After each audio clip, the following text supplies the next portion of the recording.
Gracias por seguir junto a nosotros en República. Continuamos discutiendo temas de la agenda nacional. Ahora cambiamos un poco de perspectiva. Vamos a hablar de la actualidad educativa, vamos a hablar de la suspensión de clases en el sector público y privado. También vamos a hablar de la reprogramación de la PAES. Y es un gusto para mí recibir a Francisco Castaneda, viceministro de Educación.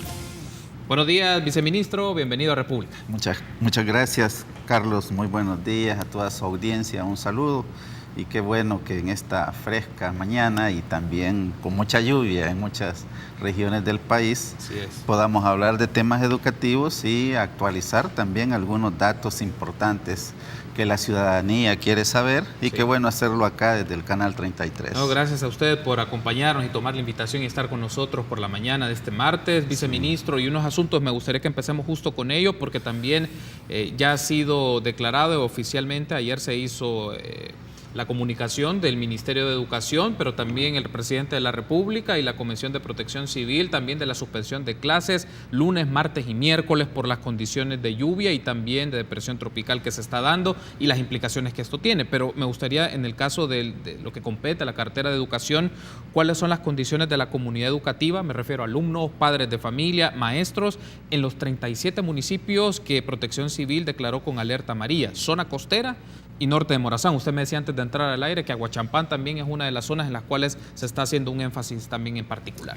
Sí, nosotros le hemos estado dando seguimiento a esta situación. Debe conocer el país que el Ministerio de Educación es parte del Sistema Nacional de Protección Civil, donde no solo está la Dirección Nacional de Protección Civil, sino que está la Fuerza Armada, la Policía Nacional Civil, Ministerio de Salud, Ministerio de Educación, por supuesto el Ministerio de Medio Ambiente, y nosotros, bueno, yo soy el representante oficial del ministerio ante este sistema.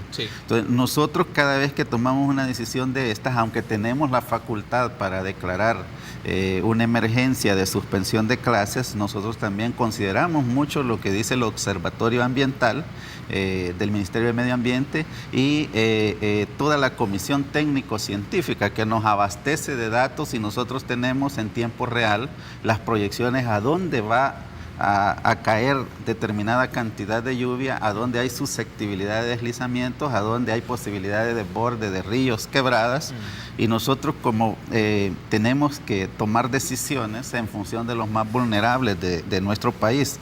Por eso es que en principio el día domingo estábamos monitoreando desde el día sábado, pero el día domingo coincidíamos con el sistema que había necesidad de priorizar una suspensión de clases por 72 horas para la franja costera marina, la parte alta de Morazán y la zona también del perímetro del volcán de San Miguel, que eran zonas que estaban bastante complicadas. Pero luego, 18 horas después, vimos justo ayer, en horas de la madrugada, cómo la situación se nos había complicado y teníamos lluvias generalizadas y fuertes y posibilidades de desbordamientos prácticamente en todo el país. Y es así como temprano, el día de ayer, tomamos decisión incluso antes de la declaratoria de la suspensión de que toda la zona rural de Aguachapán y parte de la zona costera que no incluía los 29 municipios de la franja costera marina, también se suspendieran las clases.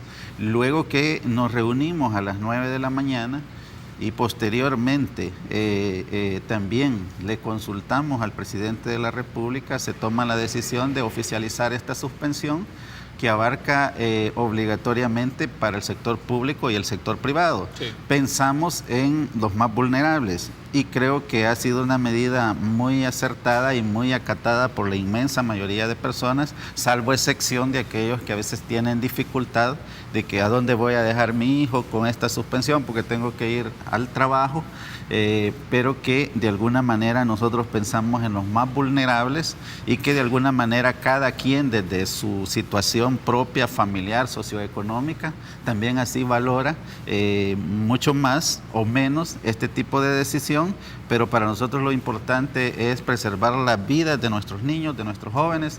Gracias a Dios en estos 5 años no hemos tenido desgracias en escolares en épocas de estas emergencias, porque ha sido muy oportuna en el momento que nosotros creemos que debe ser una suspensión sectorial, regional o municipal, o en qué momento podemos hacer una suspensión a nivel nacional. Básicamente, viceministro, me describe las condiciones para tomar esta decisión. Está marcado por la información que proviene de Protección Civil, del Ministerio de Medio Ambiente, el Observatorio Ambiental, y en función de esos criterios y también sobre todo ante las condiciones de vulnerabilidad que puede estar en franjas rurales y también urbanas de distintos departamentos, se toma esta decisión de suspender las clases a nivel público y privado en los próximos días. Hasta todavía mañana está la suspensión y luego se va a valorar si continúa o se regresa a las actividades escolares con normalidad.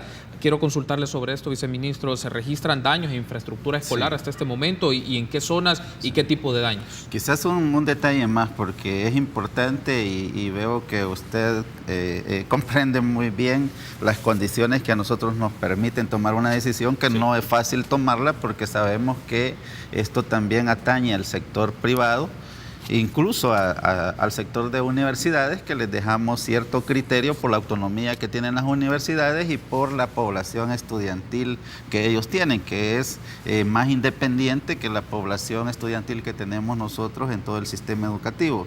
Por ejemplo, ahorita que estábamos por entrar, recibí el informe de Ahuachapán. Ha llovido fuerte en Ahuachapán toda la noche en la parte alta y hoy tenemos problemas incluso hasta de desborde de la franja del río Paz, y allí tenemos escuelas en esa franja, en Garita Palmera, en El Chino, que son escuelas muy susceptibles. De hecho, de acá yo probablemente me traslado para la zona de Metalillo, el Presidio y probablemente hasta San Francisco Menentes para ver el estado de las escuelas en esa zona. Por lo tanto, aunque la cantidad de lluvia disminuye en una parte baja, pero todo lo que baja de las partes altas nos puede llevar a un desbordamiento, y los niños rurales, los jóvenes rurales tienen que atravesar quebradas y ríos para llegar a las escuelas, igualmente que los maestros, y eso es lo que nos condiciona en un momento dado tomar una decisión a nivel nacional. Actualmente tenemos, Carlos, 30 centros educativos ya con daños. Ayer reportábamos 20 hasta las 9 de la mañana, hoy hasta las 7 de la noche del día de ayer. Tenemos 30 centros educativos con daños. De estos, 15 tienen daños en los techos, 6 con problemas en muros perimetrales, tenemos 4 con problemas en servicios sanitarios que suelen, más que todo en la zona rural, se hunden y tienen problemas donde crecen los niveles de agua, y tenemos 1 con daños en la cocina, y tenemos 2 inundados, que más que todo en la parte costera. Tenemos 9 centros educativos que están sirviendo como albergues, y probablemente esto va a aumentar porque la lluvia viene con fuerza para la zona central y la zona occidental para este día. 9 centros educativos en condición de albergue. En condición de albergues. Ok, debo de hacer una pausa, viceministro. Tengo algunas preguntas que me han hecho a través del Facebook de República para que usted los pueda solventar, y también hablemos un poco de los comités de emergencia y la participación que tiene el Ministerio de Educación en dichos comités. Una pausa, regresamos.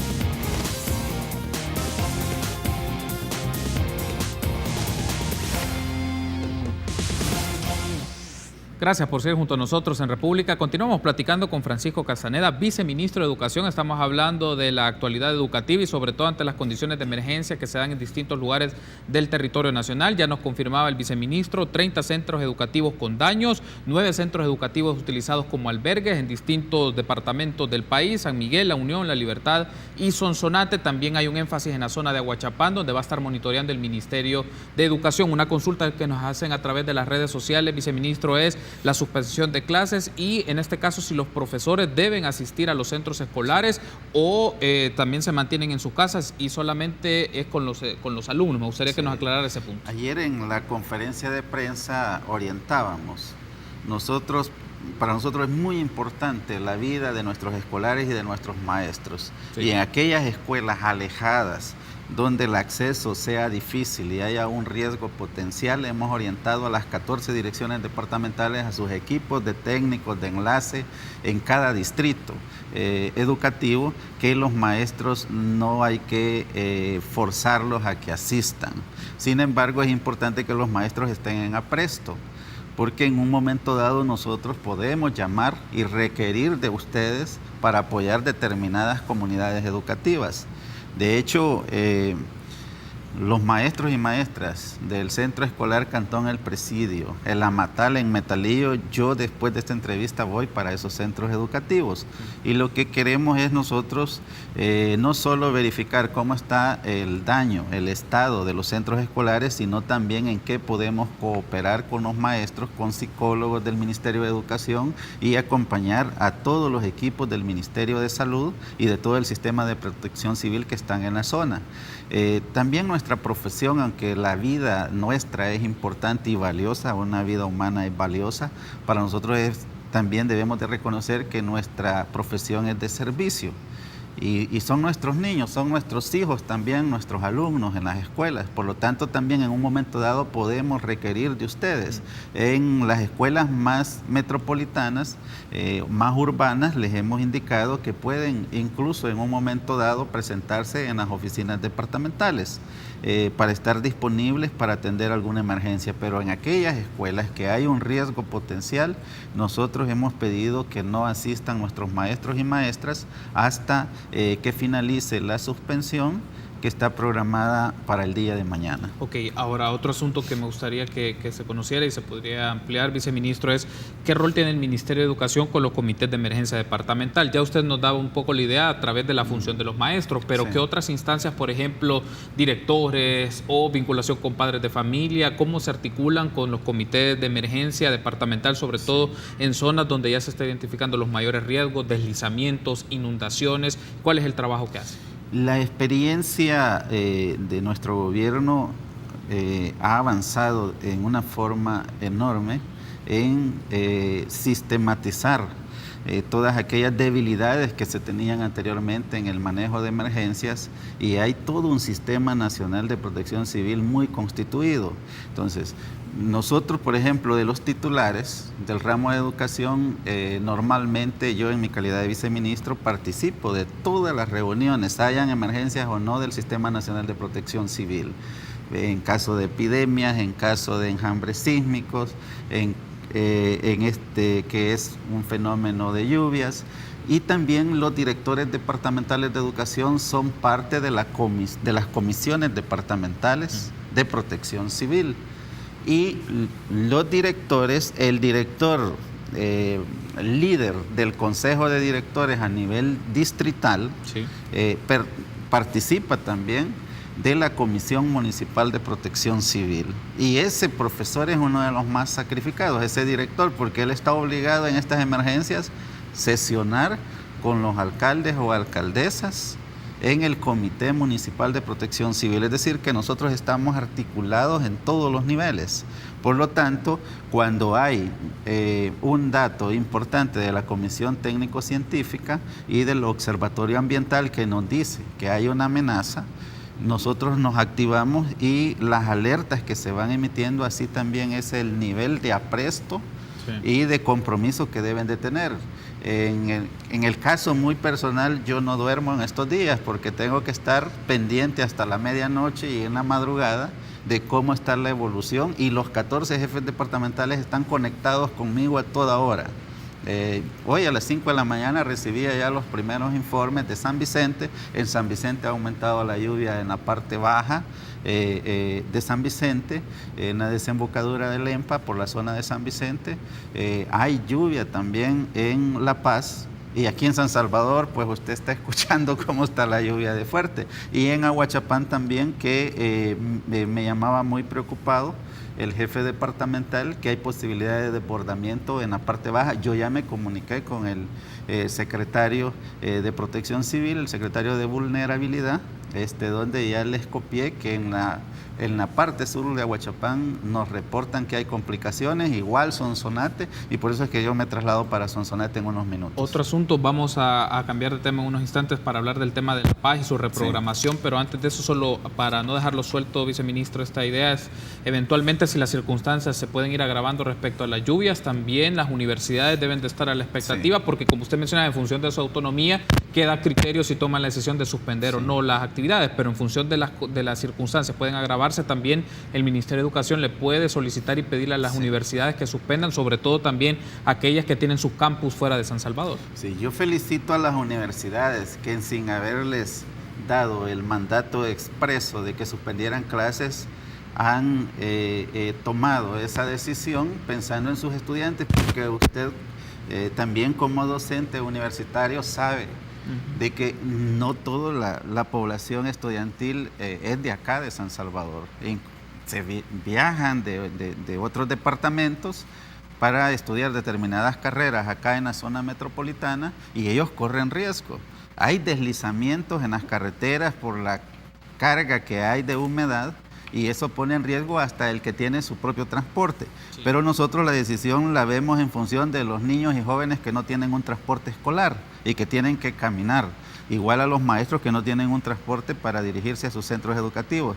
Por lo tanto, si la situación lluviosa, si los fenómenos que están afectando nuestro país y la región centroamericana se agudizan, las universidades pues van a tener que suspender las clases por los días que sea necesario, porque lo importante en este momento es preservar la vida. Y usted como catedrático, yo con mi experiencia como catedrático también de la Universidad de El Salvador, sabemos de que los planes de estudios nosotros los podemos acelerar en un momento dado, más con la población estudiantil a nivel superior, que tenemos múltiples formas de adecuaciones curriculares que podemos avanzar en los programas de estudio de las distintas carreras. Pero sí agradecer a los que sin haberles expresamente pedido la suspensión lo han hecho. Nosotros no lo hicimos expresamente cuidando y protegiendo la autonomía de las universidades, pero también previendo la forma escalonada en que nosotros vamos manejando cada una de las crisis y que nosotros vamos a estar muy pendientes hoy en la tarde de los próximos informes del Observatorio Ambiental y de la Comisión Técnico y Científica para ver si mantenemos la suspensión hasta el día de mañana o la levantamos mañana o la prolongamos otro par de días. Perfecto, viceministro. Me gustaría que en el último bloque hablemos sobre el tema de la PAES, su reprogramación, también las expectativas que se tienen sobre el rendimiento de la PAES. Entiendo que 81,000 estudiantes se someten a esta prueba y también un poco hablar del presupuesto del Ministerio de Educación como parte del presupuesto general del Estado. Una pausa, regresamos. Muy bien.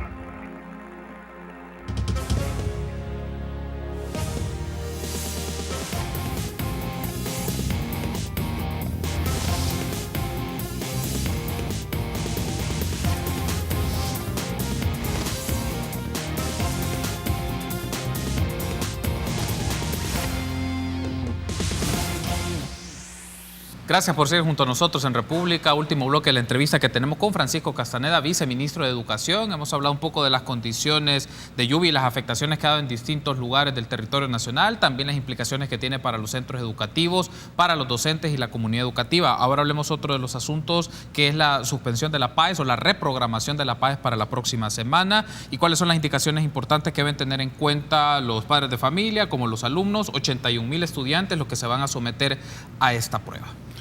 Así es, debido a la suspensión que alcanza el día de mañana preliminarmente, porque vamos a tomar una última valoración mañana en tempranas horas, se reprograma 8 días. Las sedes no cambian y quedamos, después de que el día 10 se iban a someter a la prueba PAES más de 81,000 estudiantes, que estaba previsto matemática, estudios sociales y habilidades socioemocionales para el día 10, esto se traslada para el día miércoles 17.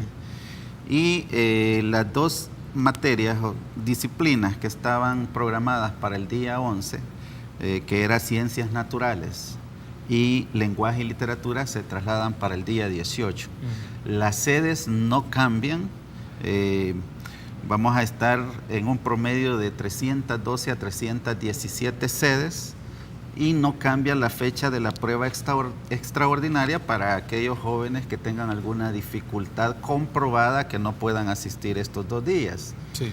Aprovechamos, y lo hemos insistido en otros medios, y aprovechamos acá su programa y al canal, de pedirle tanto a las instituciones públicas como privadas que faciliten los permisos para aquellos jóvenes y adultos que ya trabajan y que se van a someter a esta prueba PAES. Se nos da normalmente en modalidades flexibles porque es una población que ya trabaja y a veces tiene dificultades para que les den permiso para estas pruebas. De estos más de 81,000 estudiantes en esta primera prueba ordinaria, 63,139 son del sector público y 18,409 son del sector privado. 24 estudiantes harán la prueba PAES desde el exterior. Aprovechamos a los hermanos y hermanas en el exterior para también notificarles de esta reprogramación.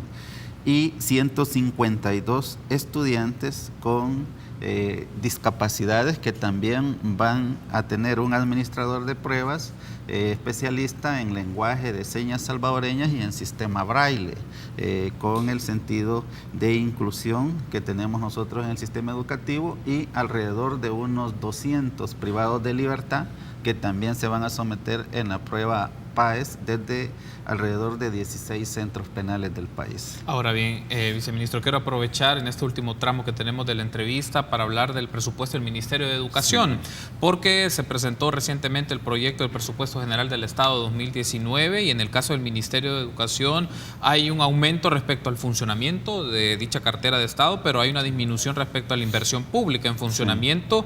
Para el presupuesto del Ministerio de Educación es de $937.4 millones y de inversión pública 59 millones. La pregunta aquí es, ¿qué variables explican el aumento en funcionamiento y la disminución en inversión pública en el presupuesto del Ministerio de Educación? Estamos a punto, Carlos, y yo quiero hacerle un llamado a todas las fracciones legislativas y a todos los círculos de opinión, a todos los académicos, a los gremios sindicales, a los cooperantes internacionales, que insistan en los diputados y diputadas que no vayan a prolongar la aprobación del presupuesto más allá del 15 de diciembre. ¿Por qué razón? Todos hablamos que queremos más inversión en educación, todos hablan que hay que elevar el PIB en educación, todos hablan que la educación es la prioridad, pero al momento de votar ya más se evalúa el contexto político, y el problema es que en el ramo de educación, y usted lo sabe como educador, hay un calendario escolar que nosotros no lo podemos cambiar. Nosotros estamos cerrando el año escolar ahí entre el 15 y el 20 de noviembre, y nosotros simultáneamente estamos preparando el arranque del año escolar, y nosotros tenemos que arrancar año escolar entre el 15 y el 20 de enero del próximo año. Eso implica que si a nosotros nos están aprobando presupuesto en enero, nosotros tenemos un desfase importante para que nos habiliten todas las unidades presupuestarias del ramo de educación, y estamos a punto.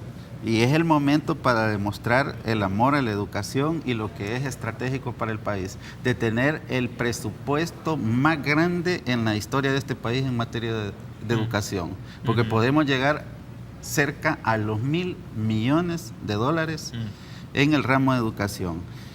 ¿A dónde van los énfasis? Si usted muy bien dice, la inversión pública baja un poco en relación a otros años, pero también hay otras fuentes de recursos que van a llegar en el ramo de educación en materia de inversión pública, que tiene que ver con Fomilenio, tiene que ver con Triángulo Norte, que tiene que ver con cooperación internacional, con Japón, y otras cooperaciones que se están gestionando que van para infraestructura escolar. Pero sí hay que destacar que esto prioritariamente en funcionamiento va a ir dirigido a dos elementos fundamentales: en fortalecer más los programas sociales que tienen que ver con el ramo de educación, que tiene que ver con paquetes escolares, donde se podría ampliar el paquete escolares con libros de texto que van dirigidos desde primera infancia, primer grado, hasta bachillerato. Ya se inició con una entrega de libros de matemática de texto que se ha carecido tanto, libros de texto, y apoyando también de otras fuentes bibliográficas de consulta, hasta también el fortalecimiento de los programas de alimentación y salud escolar, que nosotros consideramos que son importantes y valiosas, y tiene que ver también con una consecución de nuestro país con los objetivos de desarrollo sostenible, hambre cero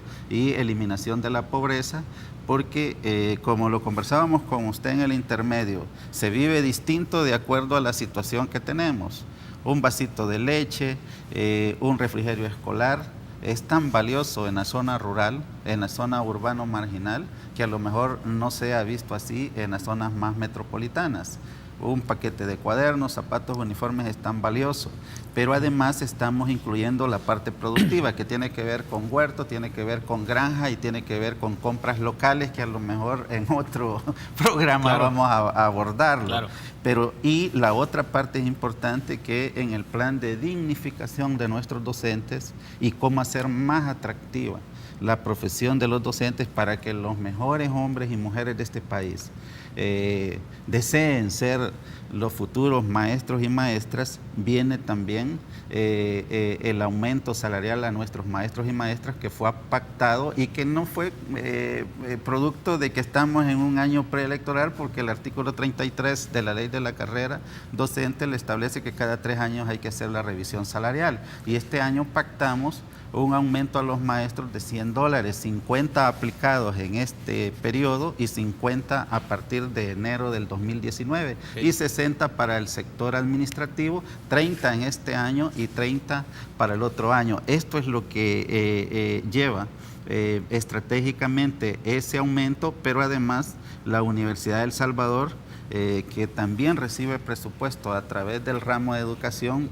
podría llegar a cerca de $90 millones en su presupuesto, cuando venimos de una universidad que apenas encontramos hace 4 o 5 años con $55 millones de presupuesto. Viceministro, quiero darle las gracias por haberme acompañado esta mañana en República y actualizarnos de la información educativa, también un poco la circunstancia en función de la emergencia, y también estos últimos datos sobre el presupuesto del Ministerio de Educación y la expectativa que se pueda aprobar en la Asamblea Legislativa, como usted mencionaba, a mediados de diciembre a más tardar. Gracias por habernos acompañado, viceministro. Gracias a usted, buen día, y a todos que tomen las precauciones y que sigan las recomendaciones que estamos emitiendo como Sistema Nacional de Protección Civil. Muchas gracias y bendiciones para todas y todos. Perfecto, viceministro, gracias por habernos acompañado. Vamos a establecer un enlace con Luis González de QVL para que nos comente cómo va el programa este martes 9 de octubre. Un gusto saludarte, Luis. Igualmente, Carlos, el saludo muy respetuoso para nuestro viceministro y para todos los televidentes que hoy se queden con QVL. ¿Por qué? Fíjate, Carlitos, que hoy vamos a estar hablando sobre la moda en los lentes, a ver cuáles son los lentes que realmente te quedan súper bien a ti. También vamos a estar disfrutando o aprendiendo, mejor dicho, cómo hacer pulseras, pero con macramé. Aparte de eso, vamos a tener un coloquio donde invitamos a diferentes locutores y vamos a hacer la pregunta: ¿qué te gustaba hacer cuando estabas pequeño? Y te dejo la pregunta a ti. ¿Qué te gustaba hacer cuando estabas pequeño? Por ejemplo, yo salir a jugar escondelero en la colonia en Las Delicias de Santa Tecla. Parecido, jugar fútbol en la calle con las 2 porterías así de ladrillos, y ese era el partido, el masconazo. Hasta jugar pecado, ¿te acordás? Pues qué lindo aquellos tiempos, que ojalá regresen algún día para esa generación. Así que te invito a que te quedes con nosotros, Carlos. Perfecto, Luis. Éxitos entonces en esta jornada del martes. Un saludo a todo el equipo de QVL y que todo vaya muy bien este día en el programa. Igualmente. Perfecto, Luis, gracias por haber establecido este enlace junto a nosotros. En información de último momento, usted en pantalla va a ver algunas imágenes del huracán Michael, que se ha fortalecido en los vientos máximos sostenidos a 160 kilómetros por hora y tiene categoría 2, su desplazamiento hacia la Florida y también sus implicaciones que tiene en el Caribe, como se puede ver en pantalla. Ahí se tienen algunos de los videos de las circunstancias que está dando este huracán Michael, ya fortalecido a categoría 2. Estas imágenes que pueden ver ustedes es en en Cuba. Entonces, las implicaciones que tiene para el Caribe va hacia los Estados Unidos, y también hay que estar a la expectativa de qué afectaciones se podría generar en otras zonas en particular, como puede ver usted en pantalla en las imágenes satelitales. Entonces, con esa información, le agradecemos por habernos acompañado en este espacio de República. Será hasta el día de mañana, 6:30, en este espacio de entrevista por el canal 33. Buen día.